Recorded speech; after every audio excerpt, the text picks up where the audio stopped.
So in the last class, basically we discussed what kind of features or interest points would be good for us in terms of we can repeatedly detect those features in different images, even if there is small. So you don't be distracted. Let whoever is getting distracted, you be focused. So even if there are small viewpoint changes, you should be able to repeatedly detect those features points, and you should be able to match them. So it was figured out that corners, edges are not so good feature point locations, flat intensities are not so good, but corners can serve as a good feature point. And we discussed one method which was proposed first in Harris Stephens paper, and the mathematics was also given to some details. We expressed it.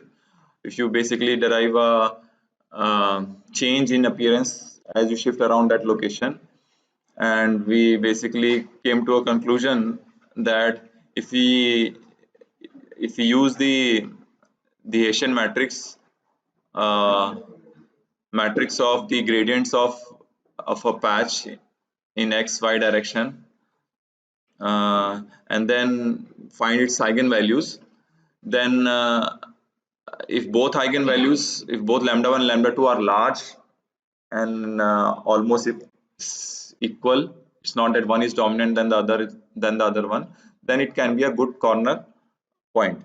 And based on that, there are different measures possible. Harris proposed one measure which used the determinant of the matrix and the trace of matrix, and she, Thomasy, and other people use a different method.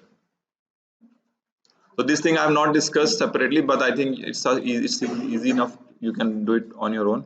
And we saw how it performed on a sample. This is a very clean image. It may not perform so well in any real image, but here you can see the key points detected are quite nice, and that is what we wanted. So now we will try to uh, uh, see how this Harris detector will perform when we do rotation change, intensity change, and scale change.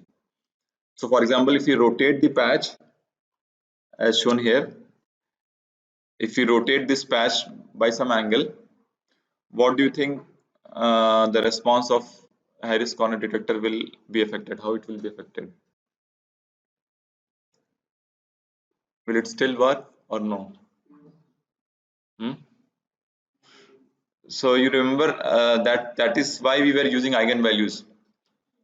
We were not just using, if we had just used ix and iy's, then it would be a problem, but because we were decomposing it into eigenvalues, now even when you rotate the patch, the eigenvalues remain the same. Eigenvectors may change, but the eigenvalues lambda 1 lambda 2 will remain still the same. So the response function will still remain the same, it won't be affected. So by rotating images, uh, will not affect theoretically much, and empirically also it is proven. So it is from some paper.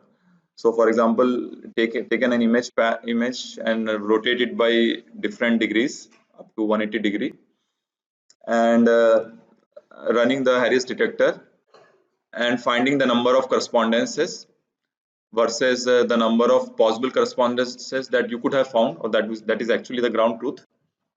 So if you show this, if you see the ratio, if you see the Harris performance is something like this. So it's almost close to 100% or 90% close to. It's a little bit less than 90%. This is another one which is called improved Harris. So they did some changes to improve the performance, but more or less the performance remains flat. So it's almost able to detect 90% of features, even though if you change the images as to with different degrees of rotation, as long as great as 180 degree. So the almost the repeatability rate remains almost same. Now what about intensity change? If you change the intensity of the images from one image to another image, if you add or if you multiply the intensity, So if you only going to add some scalar values to the intensities everywhere, will it have any effect? Will our M matrix change? Because we are using gradient, and gradient uh, will remain the same. It is difference, so the difference will remain all.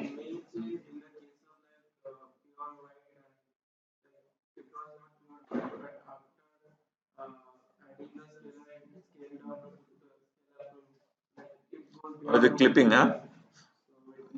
Yeah, so clip, yeah, avoiding those extreme issues, that may be a problem if you, but we are here, what we are considering, it's a reasonable change. So, and we are considering that we are taking images from different viewpoint in different lighting conditions. The lighting conditions may fluctuate a little bit. It's not going to go to the extreme of 255. So, barring an extreme situation, if you just do some addition, our ix and iy's are not going to change, so our response function will not change. If we scale up the intensity by some multiplication factor, then our derivatives are also going to get multiplied by the same factor. So now the response function will also get scaled up or down depending on the multiplicative factor. So it may create a threshold issue. For example, if you're setting a threshold at this point, then these will be detected as interest points, and this point will not be detected as interest point. But when you have scaled all the intensities by certain factor a, let us say, then even this point will get detected as a, because it will survive the threshold. So you may have to adjust little bit threshold in case of multiplication, and that can be done relatively easily. So we can conclude that Harris detector is invariant to intensity changes. In the implementation, you can take care of, you can do it by some kind of normalization. You can try to address that issue. But what is most problematic for Harris corner detector is scale change. If you try to scale up, zoom in and zoom out the image, then there will be a problem. Why?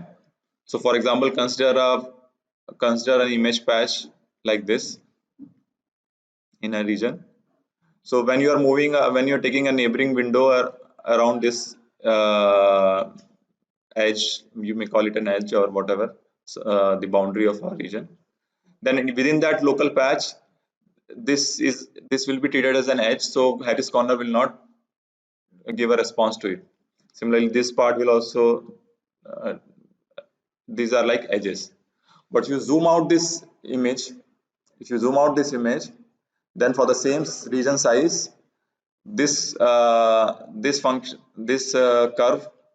becomes a corner, isn't it? If you have if this image, if this entire image was zoomed out, maybe scaled down by 1/4, then for the same window size, now this will be a corner, whereas in the original image, none of these locations will be treated as a corner, isn't it? So by changing the scale, by zooming in and zooming out images, the response of the Harris corner detector will be affected. And guess what, this the data shows this same thing. So if you change the scale factor, check, you can see the response, the repeatability rate decreases sharply. Even if you increase the, if you zoom in and zoom out by a scale of 1.5 or 2, from 80 to 90%, it comes down drastically to 20% or 30%. So you are not, you won't be able to repeatedly detect the same locations in different images when they are zoomed in and zoomed out. So that will be a problem. Is that clear? Hmm? Is the basic idea clear? Hmm? So it is invariant to rotation changes, it is invariant to intensity changes, but not invariant to scale changes. So what can be done?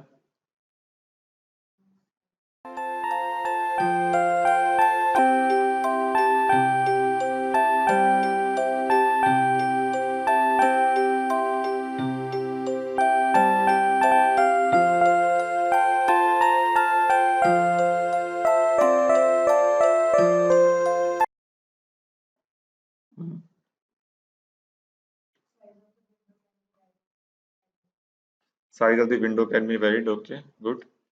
How do you plan to do that? So you're basically saying in this, instead of, so for this we should change the size of the window should be smaller, or for this image the size of the window should be larger when we, in proportion to the image scale. But how can we do it automatically? So that is the point that this slide is going to tell you. So if we are going to so for example, in this image if you are choosing this region size, and in this image if you are choosing this region size, they will give a different response. But for this image size, if you keep on increasing the region size, then at this point, within this window, if you are looking into the image patch, it is the same image patch as you are looking into this window of the image patch. So so we call them this region size in this image and this region size in this image are some kind of, they are corresponding image size, corresponding region sizes into which we should look into these different images.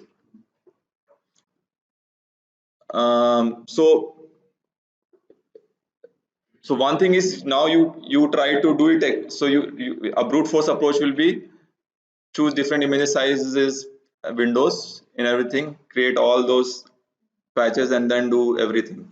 It will be an exhaustive search, and of course it will be a computationally prohibitive. Alternatively, to handle the scale changes, we can do some kind of a scale selection to find the characteristic scale of each feature. So I'm saying that each feature point will have a certain characteristic scale, and that characteristic scale will depend on the spatial extent or the local neighborhood of the pixels.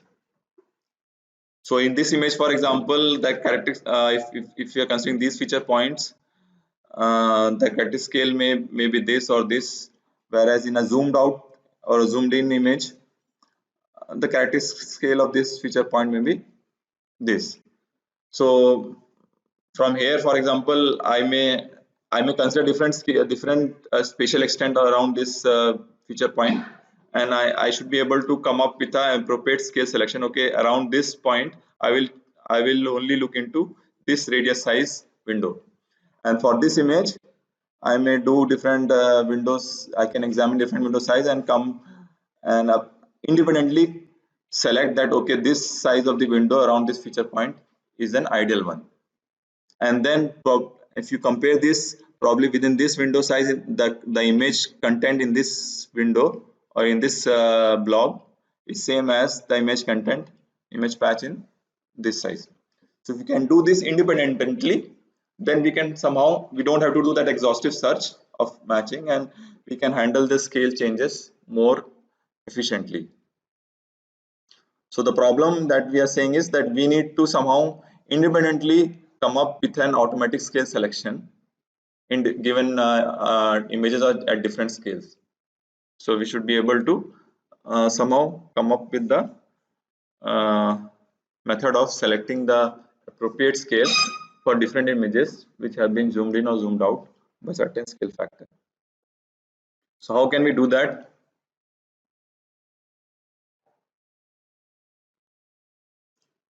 The solution that we are going to take, we will try to design a function on that region around the feature point. Normally we'll choose a circular region or blob, and we say that this function should be scale invariant in the sense that it should not affect, should not get, its response should not get affected by changing the size of the region. So irrespective of what size of the region you choose, the function should give the same response.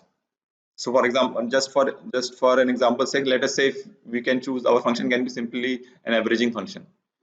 So if you are choosing an averaging function, irrespective of what size we choose, the response is going to be the similar. It's not going to change by changing the size of the regions that we are considering. So and the thing is that what will happen, the only thing it will happen, for example, in image 1 and image 2 is a, I think a zoomed in image, and image one is a zoomed out image. Okay, so in one image the same function may give some certain kind of a response. In another image, the the the the curvature of that function will remain same. Only thing is it will be a squashed version.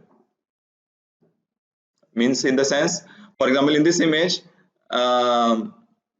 because it's a zoomed out image, so when we are considering a region size in that image, this will be covering that the as we increase the region size, we are going to select a function whose response, the overall response or the pattern of response will remain same irrespective of the size of the region size that we select.